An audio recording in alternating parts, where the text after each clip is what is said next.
Olá, concurseiro! Seja bem-vindo ao canal da Astro Educa. Hoje vamos estudar noções básicas de administração financeira com foco total em prova, e já conectando com o que mais pega para analista de gestão: fluxo de caixa, orçamento, planejamento financeiro, análise de demonstrações financeiras, principalmente a base legal do financeiro no setor público, que é a Lei Complementar 101 de 2000, a Lei de Responsabilidade Fiscal, e a Lei 4.320 de 1964, que estrutura orçamento, receita, despesa e execução. Quando a gente fala em administração financeira, o objetivo é simples: garantir que a organização tenha recursos, use esses recursos bem e consiga cumprir suas obrigações, hoje e no futuro. Isso vale para a empresa e vale para órgão público, com uma diferença importante. No setor público, além de eficiência, existe a obrigação de legalidade, transparência e limites fiscais. Então, em prova, você precisa ter uma cabeça financeira e uma cabeça orçamentária e legal ao mesmo tempo. Fluxo de caixa é o coração da gestão financeira. Não confunda lucro com caixa. Uma organização pode ter resultado contábil positivo e mesmo assim quebrar se não tiver caixa para pagar as contas no vencimento. Fluxo de caixa é a visão de entradas e saídas de dinheiro ao longo do tempo. Quando a questão falar de liquidez, falta de recursos para pagar, atraso em fornecedores, normalmente o problema é de caixa, não de lucro. Em empresa, você observa recebimentos de vendas, pagamentos de compras, salários, impostos, empréstimos, investimentos. No setor público, o raciocínio é parecido, só que as entradas são arrecadação, transferências e operações de crédito, e as saídas são pagamentos de despesas, amortização de dívida e execução de investimentos. Aqui aparece um termo típico do público: programação financeira e cronograma de desembolso, que é justamente organizar o caixa para não assumir compromissos que você não consegue pagar. Orçamento, na lógica de gestão, é planejamento quantitativo. É você transformar objetivos em números e limites. Em empresa, orçamento serve para projetar receitas, custos, despesas e investimentos, definir metas e controlar a execução. No setor público, orçamento é mais do que ferramenta gerencial, ele é lei e autorização. Ou seja, ele define quanto pode arrecadar e quanto pode gastar, em que e com qual finalidade. Em prova, sempre lembre, no setor público, não basta ser uma boa ideia, precisa estar autorizado no orçamento e seguir as regras de execução. Planejamento financeiro é o processo de olhar para frente e organizar recursos para sustentar a estratégia. Na prática, você define objetivos, projeta cenários, estima necessidades de recursos, define fontes, define prioridades, cria reservas para riscos e define como vai acompanhar. Questão de prova gosta de mostrar o erro clássico de planejamento: planejar só na intenção, sem considerar restrições de caixa, limites legais e capacidade de execução. Outro erro típico é cortar custo de forma cega e destruir capacidade operacional. Então, o que a banca costuma valorizar é planejamento com análise de impacto e priorização. Agora, entrando em análise de demonstrações financeiras, a banca costuma cobrar a lógica e alguns indicadores básicos. As demonstrações mais tradicionais no mundo empresarial são o balanço patrimonial, a demonstração do resultado e a demonstração dos fluxos de caixa. O balanço mostra a posição em uma data: ativos, passivos e patrimônio líquido. Ativo é o que a organização tem e controla, passivo é o que ela deve, e patrimônio líquido é a diferença, o valor residual dos proprietários. A demonstração do resultado mostra o desempenho em um período: receitas, despesas, custos e resultado. E a demonstração de fluxo de caixa mostra de onde veio e para onde foi o dinheiro, normalmente separado em atividades operacionais, de investimento e de financiamento. O que costuma cair em prova é o uso dessas demonstrações para avaliar liquidez, endividamento e desempenho. Liquidez é capacidade de pagar compromissos, e aparece em indicadores como liquidez corrente, comparando ativo circulante com passivo circulante. Endividamento aparece quando você compara dívidas com patrimônio ou com capacidade de geração de caixa. E desempenho aparece em margens e rentabilidade, como margem líquida e retorno sobre ativos ou patrimônio, sempre com cuidado para não confundir melhor margem com melhor caixa. Em questões mais interpretativas, o enunciado mostra uma empresa crescendo em vendas, mas com caixa piorando, e isso normalmente aponta para aumento de estoques, aumento de prazo de recebimento ou investimentos pesados. A leitura correta é: crescimento sem controle de capital de giro pode consumir caixa. Agora vamos para a parte que é decisiva neste concurso: Lei de Responsabilidade Fiscal e Lei 4.320, porque essas duas estruturam a administração financeira pública.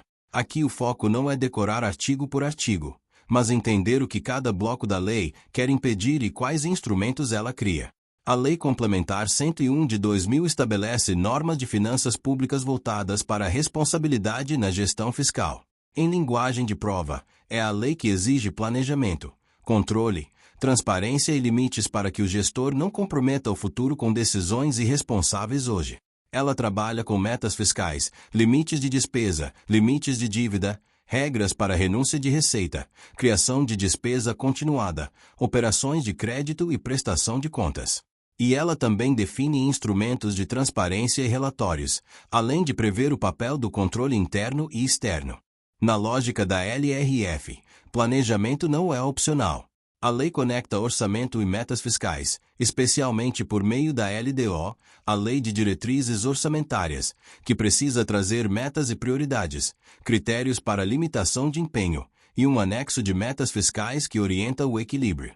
Um conceito essencial de prova é: se a arrecadação não está acontecendo como previsto e existe risco de não cumprir meta, o gestor não pode fingir que nada aconteceu. A LRF prevê limitação de empenho e movimentação financeira, que é o famoso contingenciamento, para adequar despesa à realidade da receita e garantir o cumprimento das metas. Em outras palavras, se a receita caiu, a despesa discricionária precisa ser ajustada, com critérios definidos. Outro ponto muito cobrado é renúncia de receita, como isenção, anistia, remissão, benefício tributário. A LRF exige que renúncia tenha estimativa de impacto e medidas de compensação ou demonstração de que não afeta metas fiscais. Isso aparece em prova como pergunta sobre pode conceder benefício sem estimar impacto, e a resposta é que não, existe exigência de responsabilidade e transparência. Também cai muito a lógica de criação e expansão de despesa.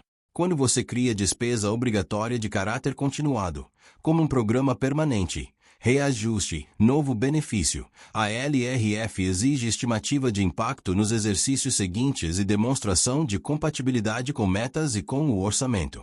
A ideia é impedir que o gestor crie obrigação permanente sem fonte de custeio. Despesa com pessoal é um capítulo que a banca ama. A LRF define o que entra como despesa total com pessoal e impõe limites por ente e por poder. E mais importante do que decorar números é entender a consequência. Se ultrapassou o limite, o ente precisa adotar medidas de ajuste, e enquanto não ajustar, fica impedido de realizar certos atos, como criar cargo, conceder aumento, contratar pessoal, salvo exceções legais. Em prova, aparece como cenário: o órgão ultrapassou o limite e quer aumentar remuneração, e você precisa identificar a vedação e a necessidade de recondução. Endividamento e operações de crédito também aparecem. A lei trata de limites e condições para endividamento, exige autorização, demonstração de capacidade de pagamento e controle. Um ponto muito cobrado é a vedação de certas práticas no final do mandato, especialmente assumir obrigação de despesa sem disponibilidade de caixa para pagar, e isso se conecta com o fluxo de caixa que a gente viu no começo. O recado da LRF é: não pode deixar conta sem dinheiro para o próximo gestor. Transparência e controle fecham o pacote. A LRF reforça a ideia de gestão fiscal transparente, com divulgação de planos, orçamentos, relatórios e prestações de contas. Ela exige relatórios periódicos como o relatório resumido da execução orçamentária e o relatório de gestão fiscal, e atribui ao controle interno e aos tribunais de contas a verificação do cumprimento das metas e limites. Em prova, quando aparecer accountability, prestação de contas, relatórios, controle de metas e limites, você pensa imediatamente em LRF como base. Agora vamos para a Lei 4.320 de 1964, que é a Lei Geral de Finanças Públicas e Orçamento. Nos artigos iniciais, ela define que o orçamento é a lei que prevê a receita e fixa a despesa, e estabelece conceitos fundamentais para classificação e execução. Ela é muito cobrada porque dá a linguagem da execução orçamentária, receita prevista, despesa fixada e principalmente as etapas da despesa e da receita. Na receita, a lógica clássica é: você estima e prevê no orçamento, faz o lançamento quando for o caso, arrecada e recolhe. Já na despesa, a sequência que mais cai é empenho, liquidação e pagamento. Empenho é o ato que cria para o Estado a obrigação de pagamento, ou seja, reserva dotação e formaliza o compromisso. Liquidação é verificar o direito do credor, conferindo se o serviço foi prestado ou se o bem foi entregue conforme. Pagamento é a saída efetiva de dinheiro. A banca gosta de perguntar o que vem antes, o que é cada etapa e qual documento ou verificação é necessária. Um ponto clássico é: a lei estabelece que não se pode realizar despesa sem prévio empenho, e isso é fundamental para controle. Também é muito comum a banca cobrar que liquidação é a fase de comprovação do fato gerador da despesa, e pagamento é posterior, com ordem competente.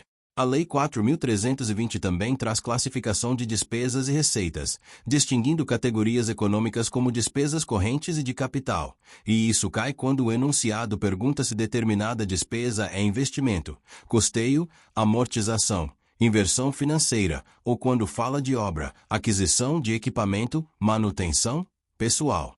A regra geral é: despesas correntes sustentam a máquina e o funcionamento.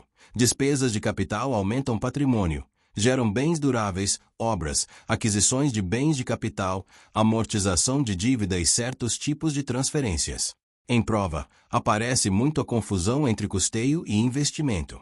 Manutenção é corrente, obra é capital. Compra de material de consumo é corrente. Compra de equipamento durável é capital. E aqui entra uma amarração importante para você não errar: orçamento é autorização e limite, empenho é compromisso, pagamento é caixa. Você pode ter orçamento aprovado e não ter caixa suficiente naquele momento, por isso a programação financeira é tão relevante.